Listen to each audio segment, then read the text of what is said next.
안녕하세요. 오늘은 많은 사람들이 고민하지만 쉽게 말하지 못하는 문제, 입냄새의 주된 원인과 확실하게 줄이는 방법에 대해 간단하고 핵심만 알려드리겠습니다. 입냄새는 단순히 양치질을 안 해서 생기는 것이 아닙니다. 실제로는 우리 몸의 상태와 생활 습관이 더 큰 영향을 줍니다. 입냄새의 가장 큰 원인 혀의 세균. 입냄새의 약 70에서 80%는 혀에서 발생합니다. 혀 표면에는 작은 돌기들이 있어서 음식 찌꺼기와 세균이 쉽게 쌓입니다. 이 세균이 단백질을 분해하면서 황화수소 같은 냄새 물질을 만들어냅니다. 그래서 양치질만 해서는 입냄새가 완전히 사라지지 않습니다. 확실한 방법은 하루 한두 번 혀 클리너나 칫솔로 혀를 가볍게 닦아주면 입냄새가 크게 줄어듭니다. 특히 아침 기상 직후가 가장 중요합니다. 두 번째 원인, 입이 마르는 것. 입이 마르면 입냄새가 심해집니다. 침은 세균을 씻어내고 냄새를 줄이는 역할을 하는데 침이 부족하면 세균이 급격히 늘어납니다. 특히 이런 경우 입냄새가 심합니다. 잠에서 깼을 때, 물을 적게 마실 때, 말을 많이 했을 때, 스트레스가 많을 때입니다. 확실한 방법은 하루 최소 1.5에서 2리터의 물을 섭취하세요.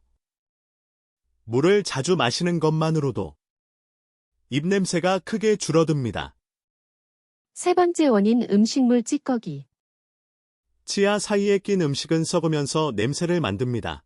특히 고기나 단백질 음식은 냄새가 강합니다. 양치만으로는 치아 사이까지 깨끗해지지 않습니다.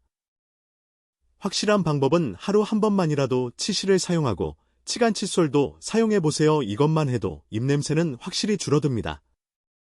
네 번째 원인, 위장 문제. 위가 좋지 않으면 입냄새가 올라올 수 있습니다. 특히 과식, 야식, 소화불량, 역류성 식도염이 있는 경우 입냄새가 심해집니다. 확실한 방법은 잠들기 최소 3시간 전 식사 마치기와 야식만 끊어도 입냄새가 줄어드는 경우가 많습니다. 입냄새 제거에 가장 효과적인 식품. 첫 번째는 녹차입니다. 녹차에는 카테킨 성분이 있어서 냄새를 만드는 세균을 줄여줍니다. 식사 후 녹차 한 잔은 천연 구강청결제 역할을 합니다. 두 번째는 사과입니다. 사과는 입안의 찌꺼기를 제거하고 침 분비를 증가시킵니다. 특히 육류를 먹은 뒤 사과를 먹으면 입냄새가 줄어듭니다. 세 번째는 파슬리 또는 상추입니다. 녹색 채소에는 엽록소가 풍부합니다. 엽록소는 냄새를 줄이는 데 도움이 됩니다.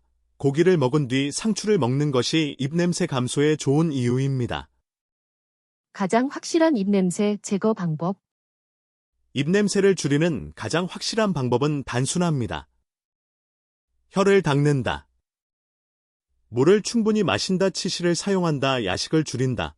이 네 가지만 실천해도 입냄새의 대부분은 해결됩니다. 입냄새는 특별한 약보다 생활 습관을 바꾸는 것이 가장 효과적입니다. 특히 혀, 청소, 물 섭취, 치실 사용 이 세 가지는 입냄새 제거의 핵심입니다. 오늘부터 실천해 보시기 바랍니다. 구독과 좋아요 부탁드립니다.